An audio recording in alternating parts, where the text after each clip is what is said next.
It can also be polarizing, stereotyping, and misguiding. Hello, my name is Ramy Yaacoub. I'm the Executive Director of the Tahrir Institute for Middle East Policy, also known as TIMEP. On behalf of both Noor Theatre and TIMEP, I would like to welcome you all to the third installment of the MENA Representation in Western Storytelling series, where we discuss issues of stereotyping MENA communities and challenges that face MENA artists in the Western world's art scene. And with that, allow me to introduce our amazing panelists for today. Please note that for the sake of time, I will not be able to list all of their amazing accomplishments, so please forgive me in advance. First, we're joined by Khalid Abdullah, an actor, producer, writer, and filmmaker. Among his film credits are leading roles in United 93, Green Zone, The Kite Runner, and in The Last Days of the City, which also he produced. Upcoming roles include Dodi Fayed in The Crown. He also appeared in the Oscar-nominated documentary, The Square. Khalid was a founding member of 3 collaborative initiatives in Cairo, including Musurin. Second, we're joined by Joumana Altallal. She is an Iraqi-Lebanese writer, researcher, and artist who was born in Baghdad and grew up in Charlottesville, Virginia. Joumana is also the founder of the Grief Hotline, an anonymous audio project archiving messages of grief, and is currently working on her first book. Then we're joined by Raphaelle Macaron, who's born in Beirut, Lebanon, where she completed her studies in illustrations and comics and has been working as a freelancer since 2012. She's an active member of the collective Samandal. Her first book, forgive me for mispronouncing, sorry, I apologize. Perhaps Raphael, you can tell us more about your book, was co-written with Noel Mamer and published in 2020. She is currently working on her second graphic novel in Paris, where she is based. Finally, last but not least, we're joined by Rana Roy, who began her career 23 years ago in the arts and as a professional dancer in the Middle East, leading to an album deal with Universal Records and touring with Rihanna in the UK and making her way to the USA. Acting for film, television, and Broadway. In recent years, she has shifted her focus to directing, writing, and producing. Welcome you all. Before we start, I wanted to make a quick announcement. In support of uplifting MENA storytelling, if you are in New York and want to spend an evening at the theater, check out Noor Theatre's world premiere of Sivan's play First Down, directed by Joumana McKinnon, with a cast of predominantly MENA Swanna folks. First Down investigates the struggle of a beloved NFL player as he wrestles with the decision to come out as an Arab Muslim during the Super Bowl. First Down will premiere at 59 E59 theaters from February 18 to March 5th of this year. With that said, finally, I'm going to say I would encourage our guests to ask questions in the Q&A box or the chat box. And I'd like to again welcome you all. And with that said, I would like to go around our panel and ask a couple of questions that we can get responses from. Our first question revolves around your creative space. So in your particular creative space and form of storytelling, what stories do you set out to tell, and how do you challenge harmful stereotypes about the Middle East? And Raphael, I'd like to start with you, and please, can you tell us also about your book? And I think you're muted. Yeah, I just unmuted myself. Hi, everyone. Thanks for joining us. About my book, yeah, it's called Des Terrestres, which is a French word. So I'm guessing that's why you had trouble pronouncing it. It's actually a documentary that I co-wrote with an ex-journalist that's called Noel Mamer, who is called Noel Mamer, and who used to be in politics in France as well. It's a documentary about people who are preparing themselves for the end of the world as we know it. I guess we'll have the time to talk about that a bit later, but to answer your question, I guess I would say that particularly in my comics and storytelling work, I'm drawn to social subjects, and it's still difficult for me to write stories that do not evolve in the Middle East context, because I write from a very emotional place. I like to dig in my memories and personal experiences. So it's necessarily happens to be evolving in the Middle East, particularly Lebanon, because I was born and raised there. So when I do that, I try my best to have a very inclusive representations of the characters in general, not only in the way they are drawn physically and in their form, but also in dialogues and personalities. Trying to stay away as much as possible from Orientalism, exoticism, which is actually a very difficult question, because I've been living in the West for a few years now, and it's still a challenge to try to stay true to my voice and not being tagged as the Arab artist. I also resort a lot to irony. So I like to play with the harmful stereotypes and kind of laugh about them, not just in my comics work, but also in my illustration work. So yeah.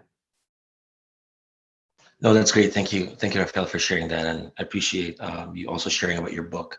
And we'll definitely get back to it. Joumana, let me go to you. And if you can give us your thoughts also on the same question with regards to your creative space, your writing, and your projects as well. Yeah, absolutely. Thank you, Ramy. I am primarily a poet and conceptual artist. I'm very drawn to documentary poetics specifically, both in playing in that field, but also resisting what documentary poetics and the documentary form in general asks of its creators. I'm currently working on a poetry collection that uses the voices of young women in Iraq who have been killed either during the protest movement in October or who have been victims of various femicides that have happened in Iraq. And I use their voices in order to speak back from an afterlife in a world where they are able to speak back and use their anger in a way that they are not able to use previously. I'm really drawn to these figures as well, like Raphael said, because I am interested in moving away from the sense of exoticizing these voices, but also creating a representation that is seen as like ideal in recentering the white gaze. I think a lot of us writers, particularly in the diaspora and particularly when we're starting out, we tend to want to do a lot to protect the communities from which we come. And the issue with that is that really what we end up doing is recentering the white gaze once again in our work. So in our efforts to move away from it, we're creating another space for it to exist in our work. And so I really have been wanting to examine my own position with regards to the voices that I'm using, particularly since in documentary poetics, one thing that you realize is that there's actually a lot of room for the imagination. I think when we think about documentary, we tend to think about only portraying the facts, which what does that even mean with regards to art, but also what does that even mean when we're portraying ourselves, but also subjects outside of ourselves. And so these are all issues that I'm really interested in exploring more in my own work. Great, Joumana. Thank you so much for sharing that. We'll definitely get back to it also. Rana, putting you on the spot now, if you can also share with us in response to that question, and I'll remind you all of the question that we're asking is that in your creative space, and form of storytelling, what stories do you set out to tell, especially Rana, for example, right now that you're moving towards directing more, and how do you challenge harmful stereotypes about the Middle East? So definitely the reason I have changed my focus to directing and writing and producing is precisely for that reason. I've been an actor for over 15 years, and my hair is very different to how it is now. And the reason I'm wearing it now is because this is the only way I could get cast in America in roles that they're writing, because they didn't know where to place me, because I am mixed, as a lot of us are in the Arab world. And they see one idea of what it is, and that's it. And so it's very, very hard. So I kind of had to fit myself into the Indian side of me.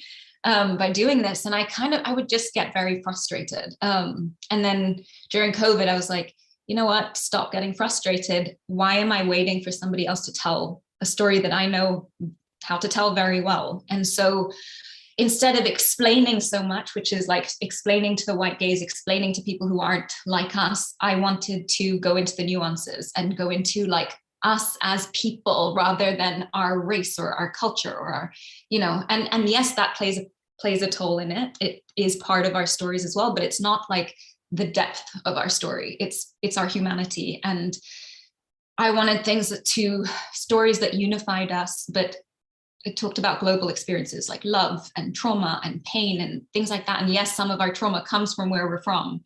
And that's the nuance of it. But I thought it was very important for us to tell our stories, because otherwise it's just explanation and stereotype. Amen to that. Last but not least, let's move to Khaled. Khaled, you have experience with it all. You know, documentaries, production, obviously leading roles, and you've definitely one of the people that have, you know, obviously among everyone else here, that have broken some of the barriers that, you know, sometimes are presented towards or for all artists from the MENA region. Can you tell us a little bit more about what you set out to do in your creative space, or reflect on it a little bit? I mean, I feel like your question is kind of like, if I answer it, it's like the narrative of my life story creatively. It's like fire away then. No, but it's like I can't, as in that's kind of what I'm exploring. It's that you know, it's the heart of that question, because I can't accept to be essentialized. I can't accept to be stereotyped. I can't accept the various forms of, call it white gaze, call it, you know, there are a myriad of other things even behind the word white there that are part of that gaze, right? And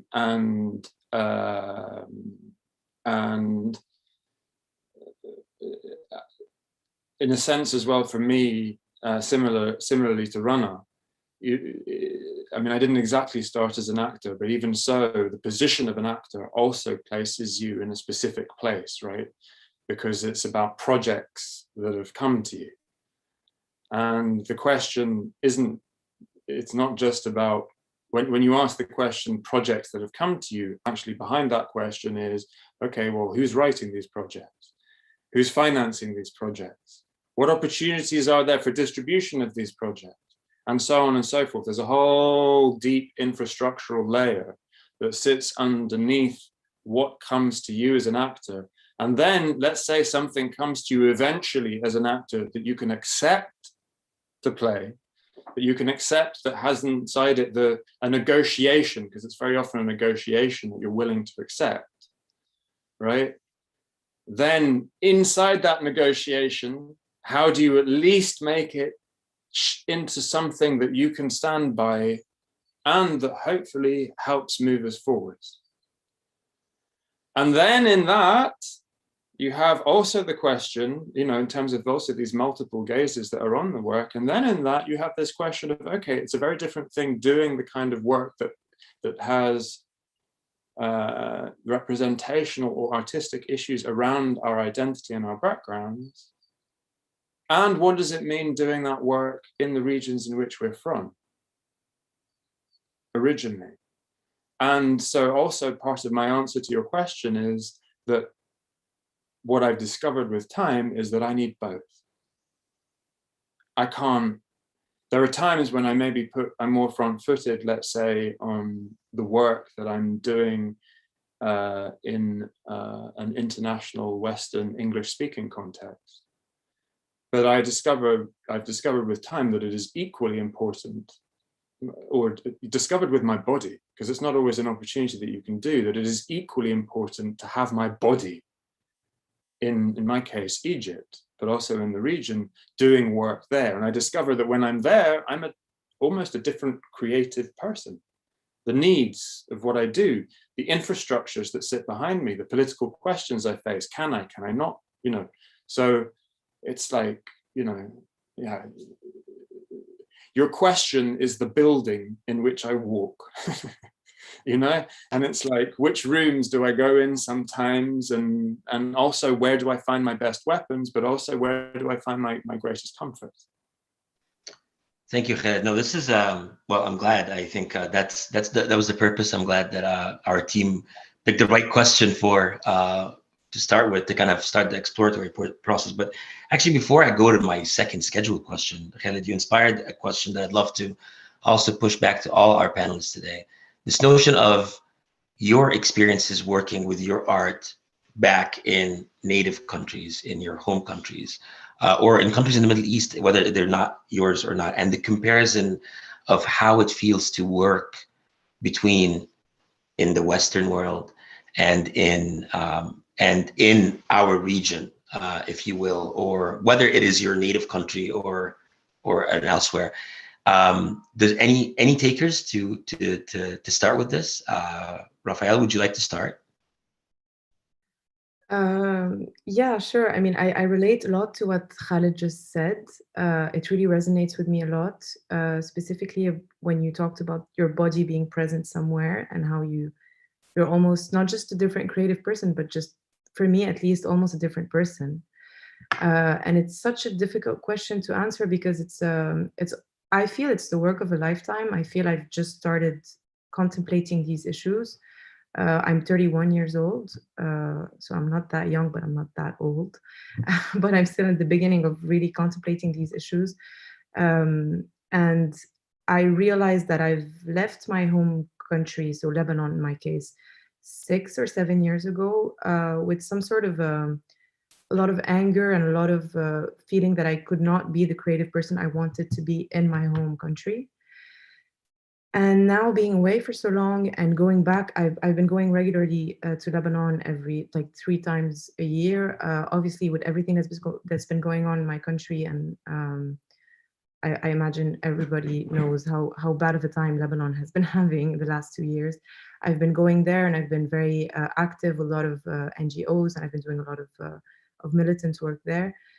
And I do feel now that my relationship with my identity has is somehow more serene, to the point where I've actually very recently realized that it's such all my visual language comes from there, comes from the light, comes from the smells, comes from the experiences I have there, and I really feel the need to tap into that in a much more direct way as I used to do before. So yeah, it is a very complex question, and it's also such a non-linear process. But it does nurture me a lot. Going back home, being physically home, nurtures me a lot, and I try not to think too much of the audience, because that is really tightens me a lot. So when I don't think of the audience, I try to let myself flow on how I'm feeling, whether I'm in Paris or in Europe generally, or in Lebanon, and I try to let that guide me through my writing and through my drawing. I'm not sure if that answers the questions at all. No, it does. It's I mean, again, this is more of how you, yeah, I mean, it really does, because it really reflects on how being back home makes you feel. And I realize in our panel and previous panels, people have had different ties to back home or native countries. I know some of us were born overseas, some of us were born in native countries and then moved when we were a lot younger. Some of us spent all of our lives over there, and then have been recently uprooted or lifted. And in that sense, I want to go to Rana real quick, if I may. And I know, as we mentioned earlier in your bio, you had your start in the Middle East. So you've had that opportunity also to work there, but then you've transitioned quite well and quite successfully in various fields in the West. And if you'd like to reflect on that, I would love to hear from you. Yeah, I was really lucky. I found the most incredible dance teacher in Dubai. Her name is Shimala Kante. And she kind of became our second home. There was a group of us who we've all kind of come out West and are all, actors and in the industry somehow. And I started performing professionally when I was 13, and we traveled. We went to Lebanon, we went to Doha, we went to Oman, we went all over the Middle East, and I got to have like a professional performing experience from a very, very young age. And it also felt like something I didn't think was possible until that kind of came into my life. And I never thought either that it was a possibility to kind of go into, because the arts isn't promoted so much as a career in the Middle East, I feel, or at least in Dubai it wasn't. And so when I jokingly said to my father, I want to go to dance school in London, he said yes, I was like, wait, I can actually do that? Are you serious? Oh my gosh. So that changed, that was at 15, and at 16 I left home at a very young age. And I miss Dubai so much. It's changed a lot, but there's a part of me that feels like I want to tell stories there. I want to go. I've met people who have productions companies there who want to do work together, and I would love to do that. My only hesitation is I don't want to have certain parts of my voice silenced, because I feel very free, and the Western influence on me has freed me in a lot of ways. But not to say America also suppresses. So like our stories are suppressed here in America.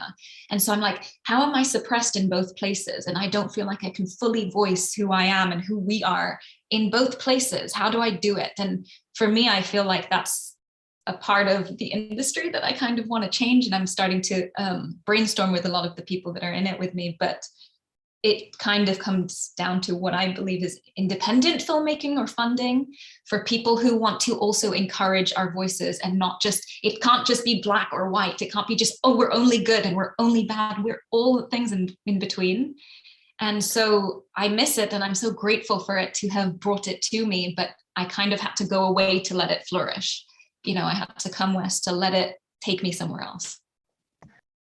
Before I turn to Joumana, because I want to reflect with her on also identities back home, but I want to ask you on like a follow-up. Is it two types of or different types of suppression? Is that how would you describe it? Or is it like maybe different categories of suppression? I mean, it's suppression. So whether it's different in ways it is, at large, it's suppression in some kind of way. It's not allowing us to fully be heard and fully be seen. In America, it's because they want to think they know our stories, or they think that they're helping, or they think, and they're trying, but they're not really hearing us. They're not really allowing us to tell our stories. And it's starting to happen, but there's still limitations. Like I've seen people try to get, they've written stories that are picked up by shows, and then they're like told to change bits of it. And it's like, well, that doesn't tell our story then. That goes again. And because they don't understand it, they don't let us tell it here. And over there, it's the same thing. It's like, well, we don't want it to be like so free in certain ways. And so, and so I kind of like, I want us all to kind of get behind each other, and all of our stories are not the same. We're not all the same, and we don't have to like shame someone because that's the only voice that we have out there right now, because that's a great voice to have, because that's someone's experience. But the more we get to do that, and the more support we have from our own community, then the more stories can be told. So we're not limited. We don't have like such a small space in the industry, or in representation. Hold that thought, because we're going to get back to how can we advance the community. Joumana, I want to, if I may, get to you, and perhaps if you can, because I don't know, and I don't think a lot of our audience knows, but like, again, I was just saying earlier how we have varying ties to our home native countries, and how does that influence you and influence your work, and how do you feel about it, and how it inspires, if you can share a little bit. Yes, absolutely. And thank you. And I completely agree with what you're saying. I think there are absolutely different forms of suppression that happen and that we're constantly navigating. I left Iraq and Lebanon when I was very young. So I was about 6 years old when my family moved to the US. And although I've been back to visit, I've never lived for an extended period of time, and I've never practiced my art in either Lebanon or Iraq, although it's something that I do hope to do one day. But I think I think it's very easy from a diaspora lens to romanticize a lot of the communities that we come from. I think it's very easy to be an artist working, for example, in the US and have all of these ideals about what it means to create art and what it means for our bodies to be in Iraq or Lebanon or wherever we come from. And I think, like Rana has said, there is so much suppression that happens that we have to be both aware of and also navigate in our own art. And also, I think, to add on to Rana's point, I'm sometimes a little hesitant in conversations like this, because what I find is that we ourselves tend to homogenize the communities where we come from. And I think there's a difference between thinking about systems of suppression and also realizing that while we're talking about these systems, there are countless artists and writers and dancers and musicians who are working in these communities and who are themselves confronting the kinds of suppressions that we will face when we're in these communities. And so that's something that has been very close to my heart in terms of working on my own art, that despite the fact that I haven't been back to practice in a consistent kind of way, I have been engaging with artists in Iraq and artists in Lebanon and writers who are already doing the work that I'm interested in doing. And they're already being the voices of feminism, and they're already being these voices that are resisting a lot of the violences that we're talking about. And I'm so happy to be in a role of collaboration with them, whether that means translating their work or whether that means creating art that's in response to their own writing or artwork. There are so many kinds of partnerships and collaborations that we can form that help us create these sorts of alliances, even across countries and communities. Wow, I absolutely agree with you, Joumana. This is spot on. We're getting a lot of questions actually in our Q&A. So I'm going to ask one question, a follow-up that I had mentioned to Rana. I would like to get back to you and perhaps go around the panel very quickly.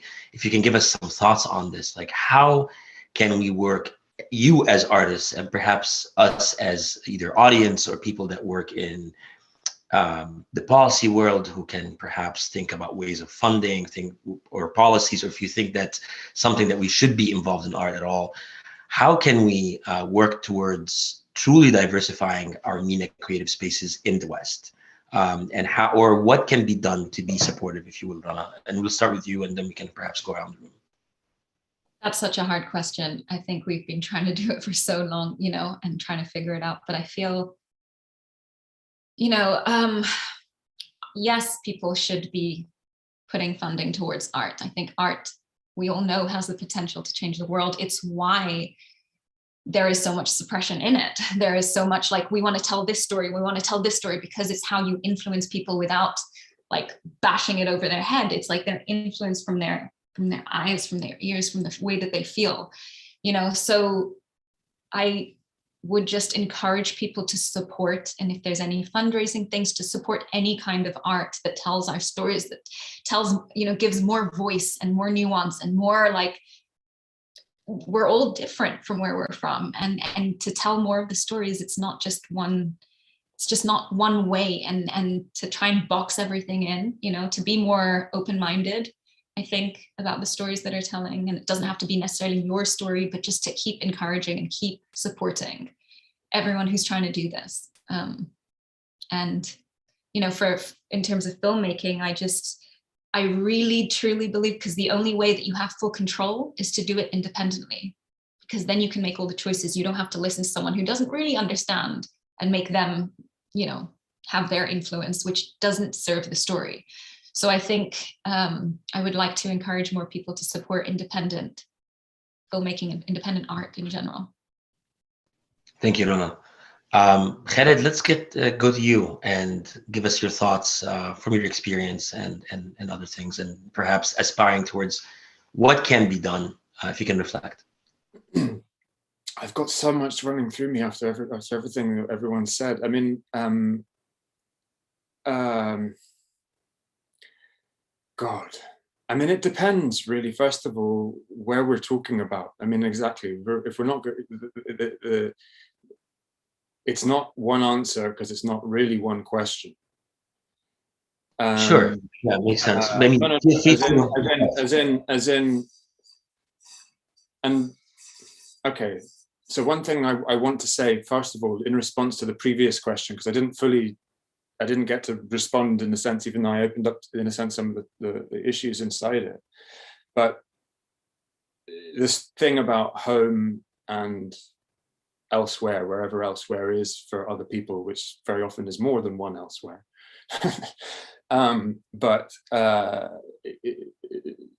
There is also within Arab identity, I think there's also this thing that we are kind of actually within Arab identity, broadly speaking, also transitioning to some space in which the diasporic identity is also becoming as fundamental to the core original identity as the core original identity itself, right?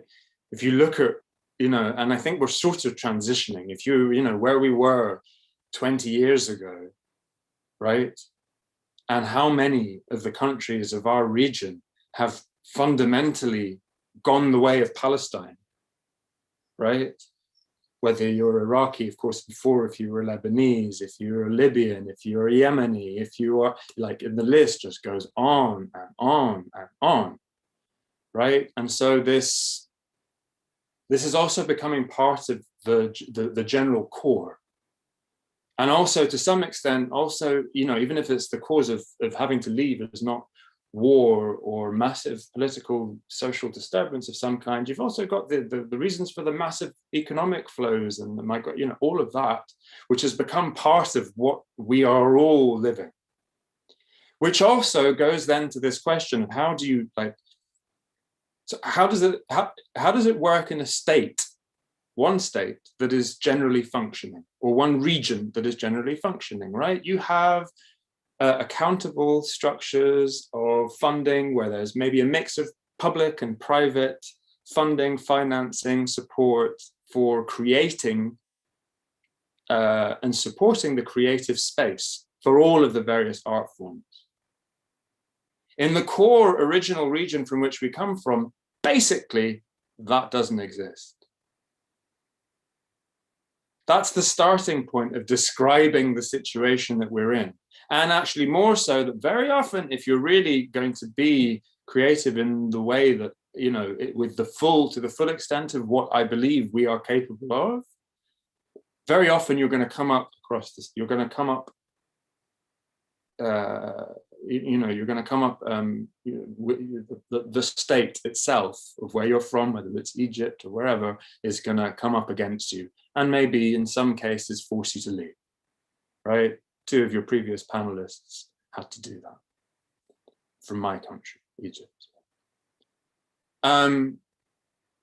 Then you got on the other side, the fact that, yes, right now and for quite some time also, Arab identity in its various different forms and stories has sat at the heart of some real big cultural taboos, cultural political taboos in the heart of, broadly speaking, Western global North politics, right? So which is why we sit in the place of these 2 very, very sharp forms of suppression, silence. So when you then have to kind of enter the world of financing, right, as in money that wants a profit, you're in a harder place than a rock in a hard place, right? You're in landmine versus landmine. And by the way, this is not just something that we face, obviously, in our creative work. This is something that we face as individuals. When we walk into a room, when we speak to our friends, when we speak to allies. So the solution, the real solution, is that first, I think there's crucial stuff that needs to be happening in the countries that we're from, right? Without the support of the core identity, all of that, without the revolutionary type change that I think we've been clearly very clearly fighting for generations, but let's just say from 2011 onwards to make life easy for now, right? We're always going to be limping, full stop. On the other side, sorry, I know I'm probably going beyond my 3 or 4 minutes here, but you know, on the other side, I mean, there are these structures that exist that support, you know, there are important funding organizations, but it's never going to be enough. And the private funding, the sort of private financing cycle that exists in whatever country. First of all, if you're an independent filmmaker or an independent artist in any country, you are under-resourced by definition, right? When you're an Arab who is burning, obviously, to say inside, try and find out how to find form, find language, find audience, find distribution for all the things that the culture around you really is telling you it doesn't want to hear. It's, you know, what you need is really brave people. And there are those people on the funding side who are very brave and willing to do that. But, you know, I'm just going to say this, how does state financing on the general work, right? In general work, it doesn't aim to make profit. Right. It aims for cultural soft power. Yeah. It aims to amplify voices. It aims to create creative spaces. And then some people make profit. Oh, great. But it's not just about that. Yeah. You know, it's actually a bit depressing, be honest, but it is the reality. And it's important to face reality to fix it if it needs fixing. I always believed, and that's a personal opinion, this is not informed by science or statistics, but I always believed that community funding of projects is important. I think we always, as Middle Easterners, whatever our ethnicity, background, religion, none of which, gender, we need to be more supportive of our own communities, and not just by tweeting and sharing and what have you, which is, you know, substantial also, but also by kind of putting even our little money where our mouth is. I want to stop here and give Raphaelle a space to also reflect on this, because I didn't point that out earlier. Obviously, we're all in different parts, either in North America or Europe, or former Europe, for Khalid. After Brexit, but Raphaelle, you are in France. I had to with my little pun. Can you tell us a little bit more about what you think can be done in your part of the world that you've chosen or you've ended up being at, and you reflect on that a little bit? Well, yeah, obviously I'm quite overwhelmed with everything that's been said, because obviously we're all having the same questions and the same battles, but it is very difficult to answer that question. I mean, obviously I do not come from the movie industry, so I realize that funding is quite different in my industry than it is in Rana's or Khalid's. Because I make books, I make drawings, and what I do need is a publisher to publish my stories. What I have been confronted with since I'm in Europe is probably the expectation of suffering, the expectation of stories that come from suffering, which is also what Khalid was saying about the rock and the hard place, because sometimes I do want to talk about stories that come from suffering, because sometimes it is the case. And on the other side, I don't want to be fulfilling that sort of fantasy or expectation that is put on me as an Arab artist. So it's very difficult to mingle with that. And in terms of funding, I would say that I have gotten to a point where I'm writing graphic novel now, and I do not necessarily want the input of a publisher before I finish writing it, because I don't want to be influenced by that expectation in particular. And so I have the privilege to do that, because obviously I can fund myself with my freelance work as I work on that story, to not be able to have money coming from a structure that is a Western structure and that may have this gaze on me or these expectations of me. Another thing that I wanted to maybe answer from what Rana said, and I think that's the most important part, is the independent initiatives. I'm a part of a collective that's called Samandal. We publish Arab and international, but mostly Arab comic authors, and it's a very free platform. So it used to be a trimestral magazine with an open call, and then we had more curated issues and stuff like that. We have been subject to censorship, so there was a huge case of we had a big trial that we were involved in Lebanon because of a comic that was published and that talked about religion. Surprise, surprise. And actually, when I am invited to panels in Europe, which are usually called Arab comics, which doesn't really mean anything, because what does it, I mean, Arab comics, it's just, we're so different. We don't even speak the same Arabic. I mean, when I read a comic coming from Tunis, I don't understand what it's saying. So it's so difficult for us to be labeled under Arab comics.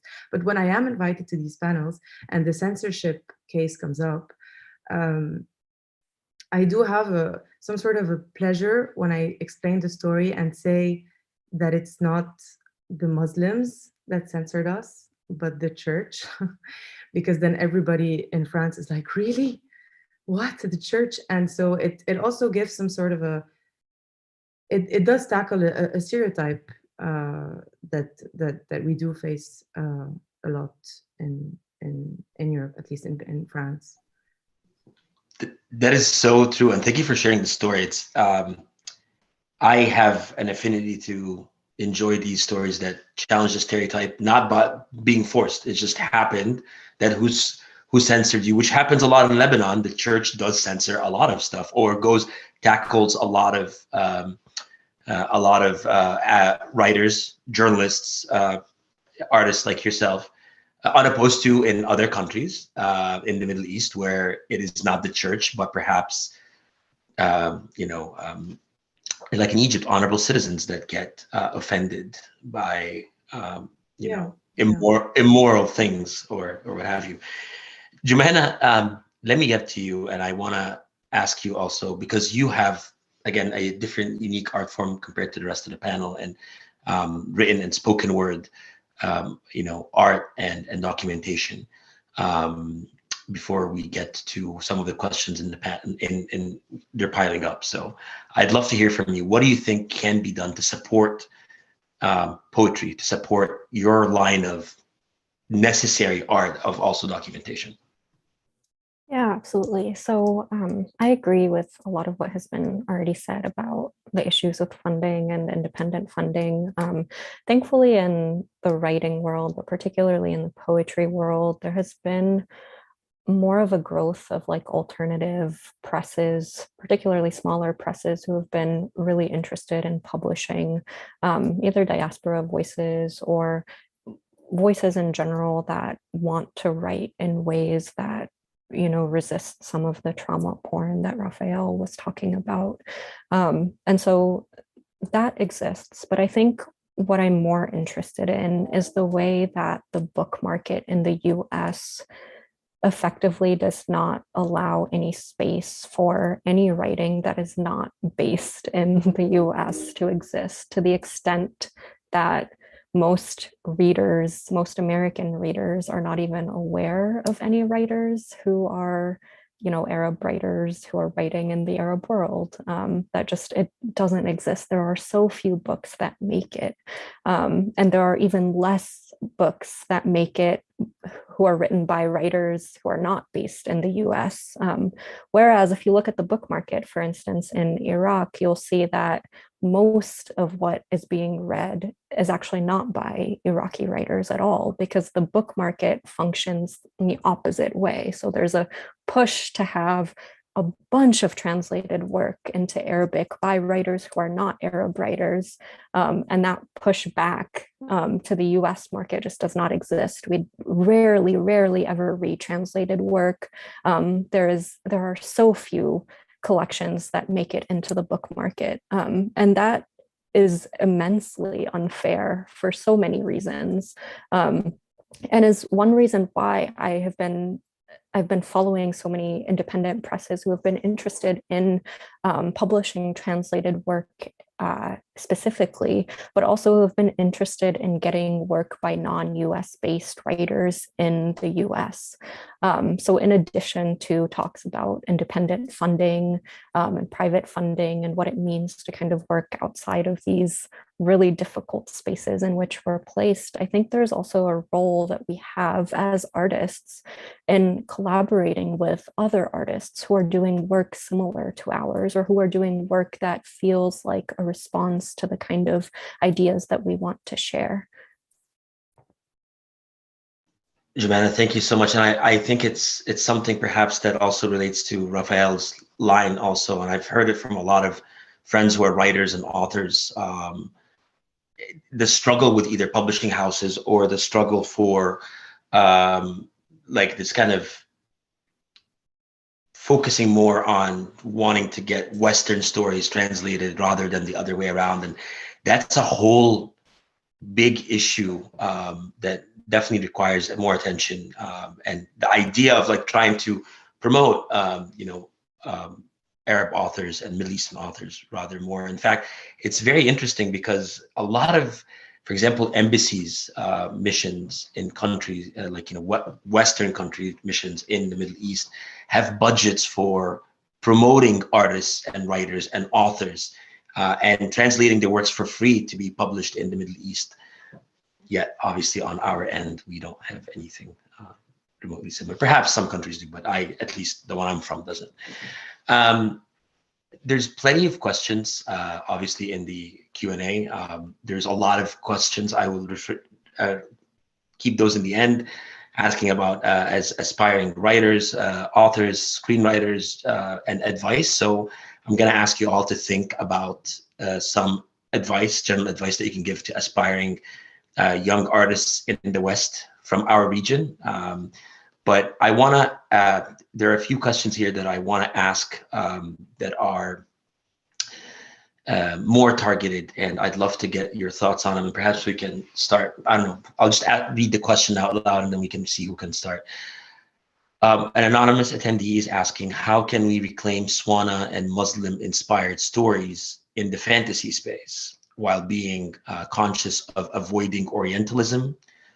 While most Swanna fantasy stories we've had in the West have been, have been Orientalist, and in particular for Swanna storytellers who live in the US and other Western countries. Not sure who would like to perhaps, I don't know, who would like to jump and give us some thoughts on that. Two issues here, they're different, obviously different and or combined. Swanna and Muslim-inspired stories in general, how can we make them without avoiding Orientalism? I think we've touched on that a little bit, but I don't know, perhaps does anybody have any further thoughts on this? Joumana, would you like to start? Yeah, maybe I can jump in a little. I don't do a lot of I think you're muted. I'm sorry. Never mind. No, you're fine. Sorry. I don't do a lot of fantasy writing, but I think one or two pieces of advice that I would give. One is that it's really important, particularly when you're a younger artist or writer, or when you're just starting out, is that you're doing the work of discovering who your lineage is. I think a lot of times when we're in the role that we are in as artists, we think that we're creating it all on our own, or we're the first people to do it. But there's an entire lineage that we can draw from. There are other artists and writers who exist, both specifically in the fantasy world, but also in any sort of genre that we're working in, who are doing that work, who have been doing that work before us. And for instance, in the fantasy world, I would say think of like writers like N.K. Jemisin or even Octavia Butler, and the kinds of writers who maybe are not working in the Swanna lens specifically, but who have been tackling their own kinds of fetishization. Oh, that is a word that I struggle to say. Exoticization. Oh, I will say that instead. And who have been navigating that world through a different lens, but who can also inspire us nonetheless. And then the second piece of advice that I'll give is that you can never write with all of these voices in your head. I think it gets to a point where you become paralyzed as an artist when you have that voice in your head saying like, I have to work to reclaim these identities, or like I have to work in this particular way in order to navigate this, or to be careful of this in order to protect that. Like that is a perfect way to get you to stop writing. And so instead of doing that, I think one thing we have to begin doing as artists is giving ourselves space to do that work the way that feels authentic to us, particularly in the beginning, and then leaving space once you're in that editing role, or once you've already drafted whatever you're working on, to then ask yourselves those questions, because you can't begin writing and creating from that space. That's awesome, Joumana. Thank you so much. That was super comprehensive. Does anybody want to add anything else, or should we move to the next question? Next question. I can't beat that, so there's no way you can say it better than that. Okay, wonderful. Yeah, I agree. Thank you. There's a question here, and might be controversial, might not be, but I'm glad it's been asked. And the question is, what do the panelists think of Arab Americans telling their stories and stories of their native homelands, or of their parents perhaps, in a way that is palatable to the American audience? I know, I also, but then the person who's asking this question kindly said, I'm asking this question because I heard a story on the radio this morning about a Korean American student at Harvard who created a Disney-inspired musical on TikTok telling a Korean folk tale. So, and then I think it's, the person then added, it's like, I know this is, it's hard to walk that line of being authentic and true, but also reaching out for commercial success. Who would like to tackle this minefield? Khalid, we'll call on you perhaps. Go. God, I mean, it's like, what lies behind the word palatable? What does that mean? You know, right. I grew up in my childhood where it was palatable for Robin Williams at the beginning of Aladdin to say, where they cut off your ear if they don't like your face, it's barbaric, but hey, it's home. Right? Those were the lines at the beginning of the first song of Aladdin. And I, as a child, loved Aladdin. It was palatable. It's not palatable. It was Disney. That's what the word palatable means, or it certainly did, right? That's what Disney kind of aspires to be, palatable. That was my childhood. It was probably all of our childhoods, you know?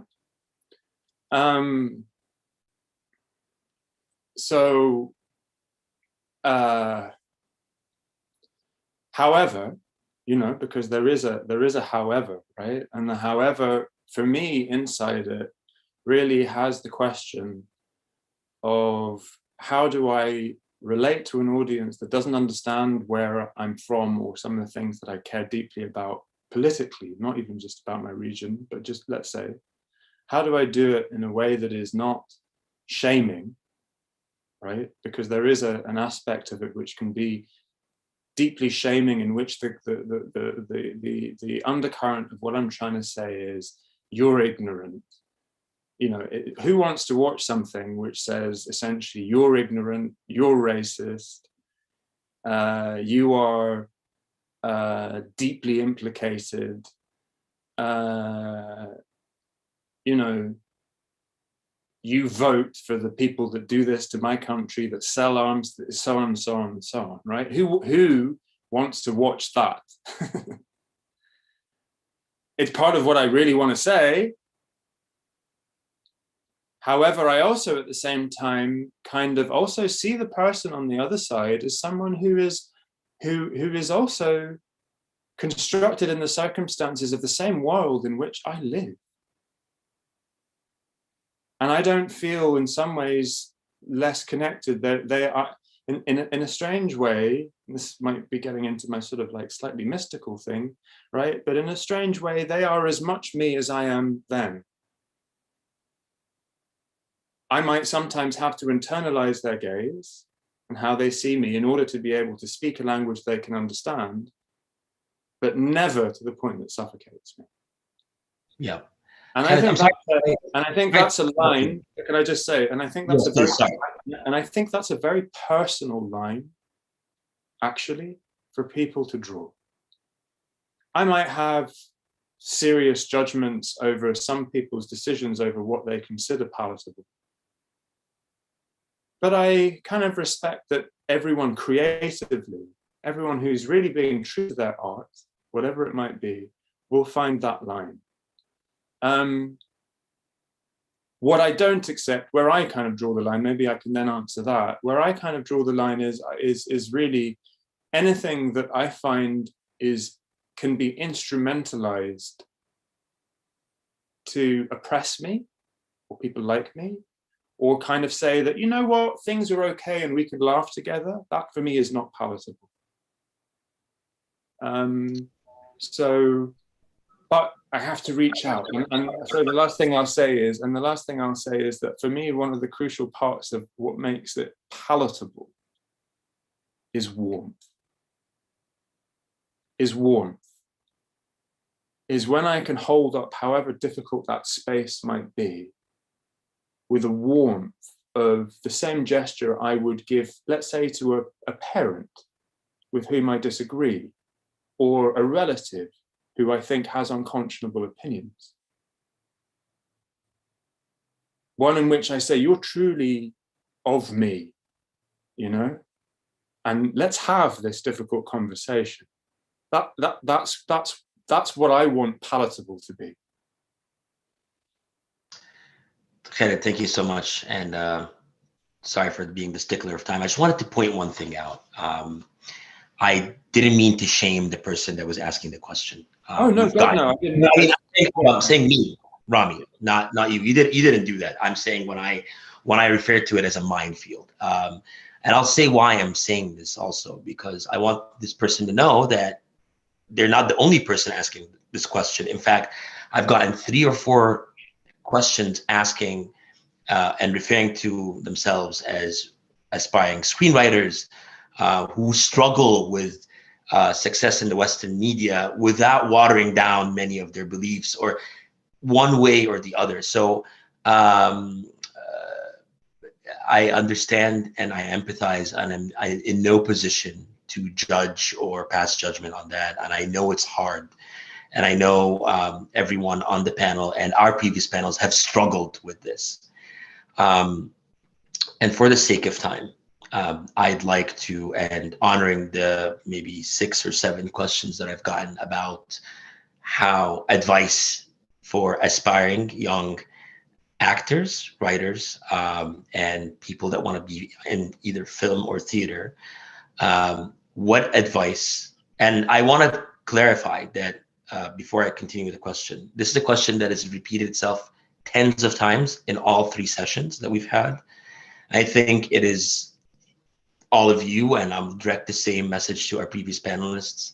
It is important that our successful people like yourselves to reach out and support younger folks and people who are aspiring. I hope you can do all more of that. I know you already do it, but please do more of it. So Rana, I want to start with you. What, as a person who has successfully in her own right, under her belt, been able to transition from Middle East to the West and have success and worked her way up, what advice would you give to someone who's aspiring to be a screenwriter or in the film and theater industry? Where I feel a lot of people get stuck, and I know it stopped me in the past, is all of these voices from outside. You have to make it like this. It has to be like this. It's all the judgments, all the voices, everything that's getting in the way of you actually writing what you believe in, what like lights you up, what makes you feel alive, what you feel like needs to be said, whatever it is, you know? And so instead of like hearing all the voices, just kind of like go, okay, I hear them, but I don't need to listen to you. And write from what you, like from your heart, what you believe in, what you want to be, what you want to say, whatever it is, you know, because that's all we have. Like that is all that we have. And people will keep trying to control us. And all we can do is just write from here, you know, and, or write, create, act, whatever it is, it's all from here. I think, you know, each stage of where you get to in your career, you do different things. Like there's a lot of people who I know have taken the terrorist roles as actors because they needed money, they needed credits, they needed those things, and they'd been shamed by people, you know. Again, if they listened to the judgment, they wouldn't have had the credits to then get to a place where they're like, I'm never going to play a terrorist role again. I don't want to support that. I want to play other roles. And now I have the credits to back that. So depending on which stage you are in your career is how you kind of navigate and feel what feels right to you. If it doesn't feel right to you to play a terrorist role, don't ever do it. Go with what you think is right in your heart and just always follow that and stop listening to everybody else outside of yourself. You know, and that's like, that for me is like everything, because everyone's journey is different. But if you just keep coming back from here to here, that's all we can do. And it's all that matters. And it's also all that can make the change. Thank you, Rana. This is actually spot on for sure. Raphaelle, do you have advice that you would give to people? I mean, even though it's not in the film and industry like world, but also in storytelling, if you will. Well, obviously, I don't feel like I have. I'm in a position to give advice to anyone, but it's what Rana said is very inspiring, and the fact that you're jumping back on what Joumana said about the voices, I feel is very important, because all of these voices that are basically trying to, I mean, I know that for me, these voices usually come from a place where I wanted to be very pure in the way it's spelled and the way it's said. And that's not a normal burden to have.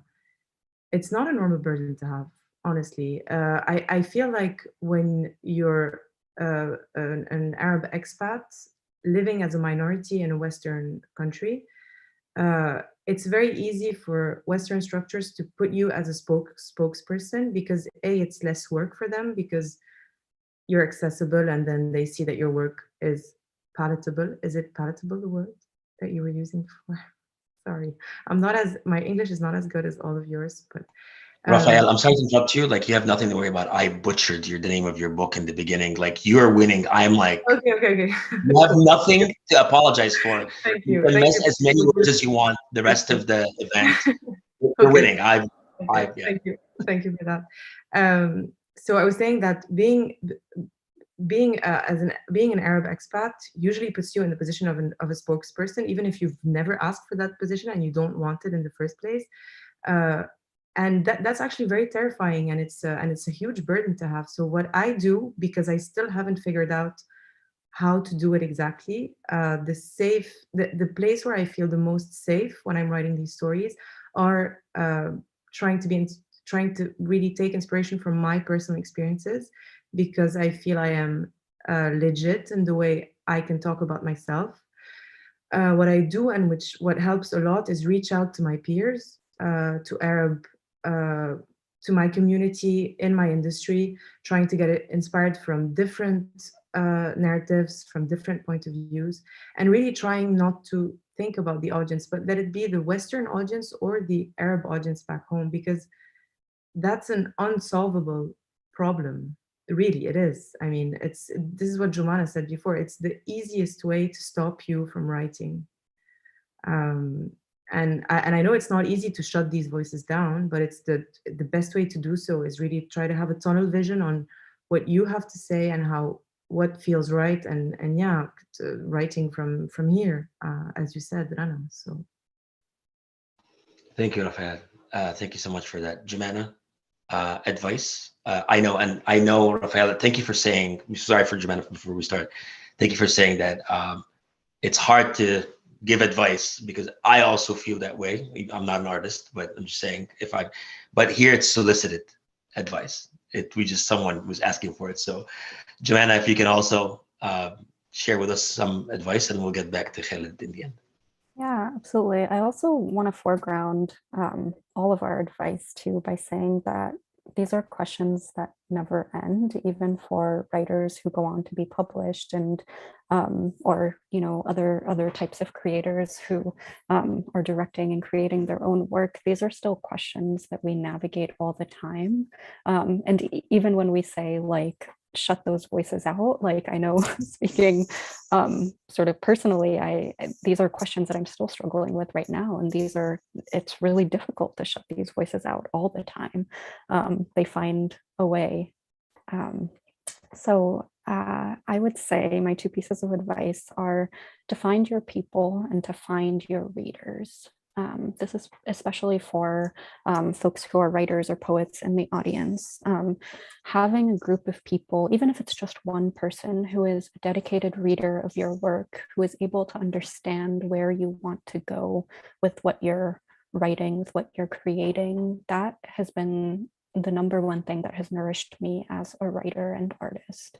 Knowing that even though there are countless people in the world who will push back against what I'm creating, or who will think it's too much or too little or too palatable or too not palatable, knowing that there are a select few who are able to read my work and are able to say, yes, I see you, I see what you're doing, and you're exactly where you need to be, has been immense for my own growth as an artist. And it's something that I offer as a piece of advice for any artist or creator working right now. When you're just starting out, it is so important to find your group of people, to find the people that you're collaborating with, to find the people who are reading your work and whose work you can also read as well, and to know that you're in this journey together, because it is a long one. So you need as many people on your side as possible. Amen to that. I think, Joumana, also your advice, it's interesting. I have a lot of friends who are music producers. And I think it also applies to that as well. Someone that is dedicated to tell you what's going on. It doesn't apply just to what you said, but it's spot on. Thank you for this like concise advice. I think we all need it in all of our fields. I'm glad Rana's dog is joining us also. It's really cute. Khalid, I'm gonna go to you with a more direct, same question, but more direct. Because two of our audience members asked and the question, I know you've said it very eloquently that it matters from one country to the other. So perhaps you can share a little bit about your starting experience. So any advice for a Middle Eastern aspiring writer and actor on how to get started in the theater film industry? So I'm assuming this individual or individuals are more of like really starting their career. So if you would like to give any advice, since you have a few years under your belt. First of all, thank you for everybody else's advice, because I took it. I was like, I need advice. And it's so nice, even, this small community that we've got here of 5 boxes, like I needed it today, so thank you. And I agree so wholeheartedly. I agree so wholeheartedly with everything that has been said, and it reminded me, especially as well, what Joumana was saying, because being in my context and starting work in my context, in a sense, really, I didn't have a community. I had a community artistically. As in within the theatre world and people I was working with, but I didn't have this community. And for me, really, it was a big part of it was the community I found when I then went and worked for, 10 years or so in Egypt. And suddenly I was then through that also entering this community in a way that grounded the relationship between the two. And it's been fundamental to me. And even since I've been more back here, trying to find that space has been very hard. But in kind of direct answer to the question of kind of I mean, starting out, I mean, first of all, it depends where you're starting out and how you're starting out. I mean, I can't answer a question that is like, you know, if you're starting out in London, I think it's a very different thing to starting out in New York, or starting out in Washington, or starting out in Detroit, you know, like, or Paris. Like, I think it's really very different. I think the core, I think this core issue of when you start out, I think very often you have a lot of ideas about what is expected of you or how you think things should be. And I'm afraid I think most of us still have to go through the process of discovering, wow, it's totally different to how I expected. And this identity that I came in with, hoping that it wouldn't be, is like, no, I've got to take some of those, like, it's going to happen, right?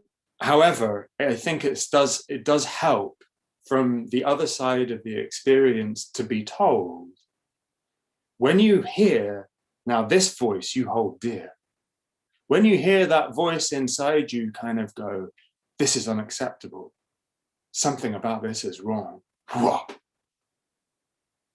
it must come out. And know that more often than not, it is welcome. More often than not, and that is how very often you create your space. You find your people.